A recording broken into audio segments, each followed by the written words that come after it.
Hello, good morning बेटा। आज का हमारा टॉपिक है आवेश चालक के सृजन से आवेशों का पुनर्वितरण तथा ऊर्जा। आज देखो अपन इस चैप्टर का लास्ट टॉपिक पढ़ने वाले हैं। इसके दो पार्ट है।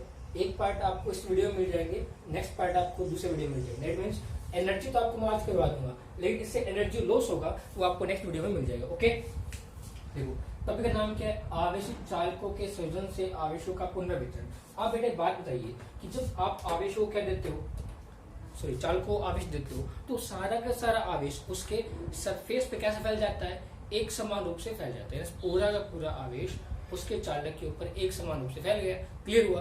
अब आप ये भी जानते हो कि यदि इस चालक के पास में अपन दूसरा चालक लेके जाएंगे तो वो चालक, उन चालकों से क्या होगा, आवेश का स्थानांतरण होगा। क्यों होगा?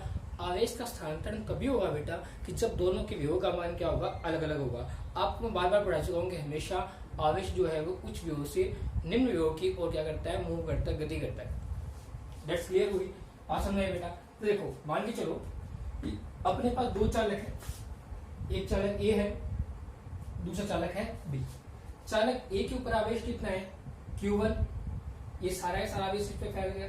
इसी प्रकार चालक बी पर आवेश कितना है, Q2, और वो आवेश इसके चारों ओर फैल चुका। क्लियर हुई बात। इसी प्रकार क्या इस चालक की धारिता कितनी है, C1, और विभव का मान कितना है, V1। इसी प्रकार इस चालक की धारिता कितनी है, Q2, सॉरी धारिता कितनी है, C2, और विभव का मान कितना है, V2। यानी दोनों चालकों के ऊपर आवेश का मान अलग अलग है, धारिता का मान अलग अलग है, और साथ में किसका मान अलग है, विभव का मान अलग अलग है। तो इस चालक के ऊपर ऊर्जा का मान कैसे होगा? ऊर्जा का आपको तीन रूप सिखाए थे ना। एक रूप उसमें से ये है हाफ C1 V1 स्क्वायर, यानी इस चालक की ऊर्जा कितनी होगी, हाफ C1 V1 स्क्वायर। इस चालक की ऊर्जा कितनी होगी, half C2 V2 square. That's clear हुई बात मेरे बेटा। आप कंसीडर कर सकते हो, लेट आपकी मर्जी जो भी कंसीडर करो कि लेट मान लेते हैं कि माना कि V1 is larger than V2, यानी कि V1 का मान V2 से क्या है, ज्यादा है। ऐसा मानने से क्या होगा बेटा, ऐसा मानने से इसलिए होगा कि यदि अपन ये मान लिया कि V1 का मान ज्यादा है, V2 का मान क्या है, कम है, इसका मतलब इस पे पोटेंशियल ज्यादा है, विभव ज्यादा है, इससे पोटेंशियल क्या है, कम है। तो आवेश कहां से कहां जाएगा, आवेश ए से बी की ओर जाएगा। इसी प्रकार यदि अपन ये मान ले कि V1 is less than V2, इसका मतलब V1 कम और V2 क्या है, ज्यादा, तब क्या होगा, आवेश बी से ए की ओर होगा। सीधी सी बात यह है कि जिस तरह विभव ज्यादा होगा वहां से तो आवेश जाएगा, और जिस तरह विभव कम होगा वहां पे आवेश आएगा। तो अपन क्या कंसिडर कर रहे हैं बेटा, अपन ये कंसिडर कर रहे हैं कि V1 is larger than V2। ऐसा करने से क्या हुआ, फिर क्या किया बेटा मैंने, ऐसा करने के बाद में ए और बी इन दोनों चालकों को एक नगण्य प्रतिरोध और निम्न धारिता, नगण्य प्रतिरोध प्रतिरोध नगण्य होगा तो क्या होगा, उससे आवेशों के प्रवाह में रुकावटें कम होगी, रुकावटें होगी नहीं। और निम्न धारिता यानी धारिता निम्न होने की, धारिता क्या होती है, किसी चालक की आवेश ग्रहण करने की क्षमता, इसका मतलब इस चालक की तारे की धारिता यदि निम्न है, दैट मीन्स क्या होगा, ये चालक किसी आवेश को धारण नहीं कर पाएगा, ग्रहण नहीं कर पाएगा, सारा का सारा आवेश जो है वो ए से बी तक ट्रांसफर कर दिया जाएगा। हालांकि ऐसा वायर होना पॉसिबल नहीं जिसका प्रतिरोध नगण्य हो और धारिता क्या हो, निम्न हो, तो ऐसा पॉसिबल नहीं है। लेकिन मान के चलिए ऐसा वायर अपने लिया है, ठीक है। तो ऐसा करने से हुआ क्या बेटा कि चालक ए से आवेश बी पर स्थानांतरित होने लगे। जब अपन ने इन दोनों चालकों को एक वायर से, एक चालक तार से जोड़ दिया, तो अपन ने देखा कि चालक ए से जो आवेश है चालक बी की ओर क्या होने लगे, स्थानांतरित होने लगे। और ये स्थानांतरण कब तक हुआ, ये स्थानांतरण बेटा तब तक होता गया जब तक इन दोनों चालकों के ऊपर विभव का मान क्या नहीं हो गया, एक समान नहीं होगा। यानी कहने मतलब ये हो गया कि जब इन दोनों चालकों के ऊपर विभव का मान समान हो गया तो इनके ऊपर आवेशों का प्रवाह क्या हो चुका था, आवेशों का प्रवाह रुक चुका था। आवेशों ने गति क्या करनी, गति करनी क्या कर दी,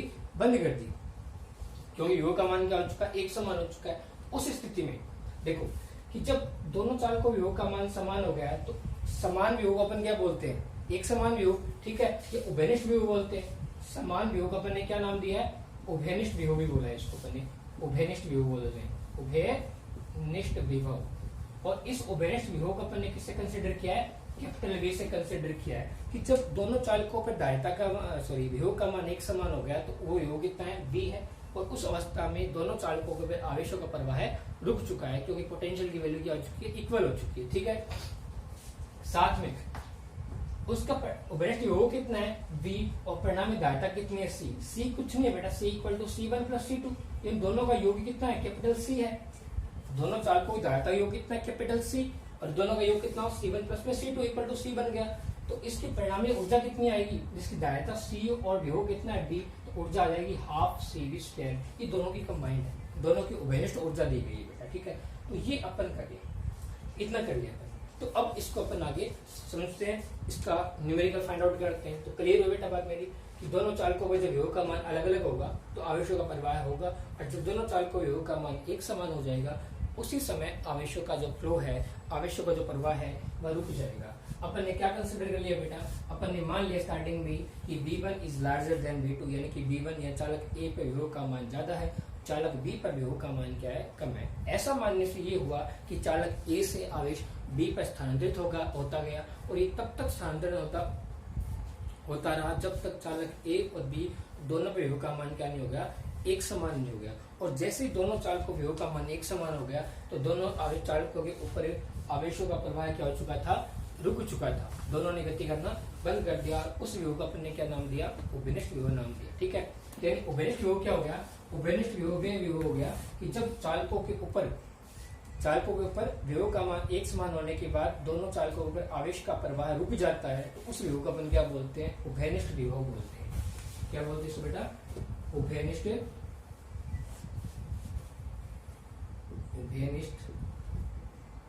विभव। किससे कंसिडर करते हैं, कैपिटल V से। वैल्यू क्या होती है बेटा, उभयनिष्ठ विभव की कुल, उभयनिष्ठ विभव किससे लिखते हैं अपन, कुल विभव, सॉरी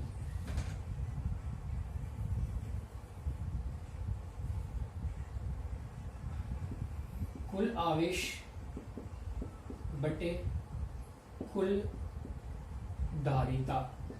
देखो ये किससे आया फॉर्मूला, आप जानते हो ना कि C equal Q equal to क्या होता है, CV।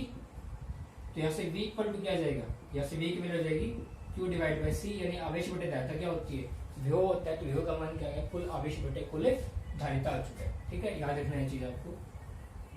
तो कुल आवेश बटे कुल धारिता, उभयनिष्ठ विभव निकाल रहे बेटा पर। तो V का मान कितना है अपने पास, कुल आवेश। तो कुल आवेश कितना होगा, कुल आवेश का मान कितना होगा, इस पे आवेश कितना है Q1 और इस पे आवेश कितना है Q2। तो कुल आवेश का दोनों को जोड़ दो, क्या बनेगा, Q1 प्लस में Q2 डिवाइड बाय कुल धारिता। इसमें धारिता कितनी है C1, इसमें धारिता कितनी है C2, तो क्या बनेगा C1 प्लस में C2। क्वेश्चन नंबर कितनी आ गई, एक आ गई। ये बात बेटा देखो, अपन आवेशों के पुनर्वितरण से पहले की कंडीशन है, और ये क्या है, बाद की कंडीशन है, आवेशों के पुनर्वितरण के बाद में।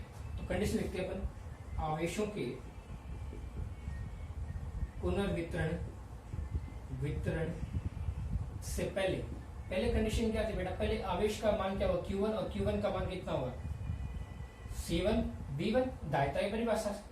इसी प्रकार Q2 का मान कितना होगा C2 V2।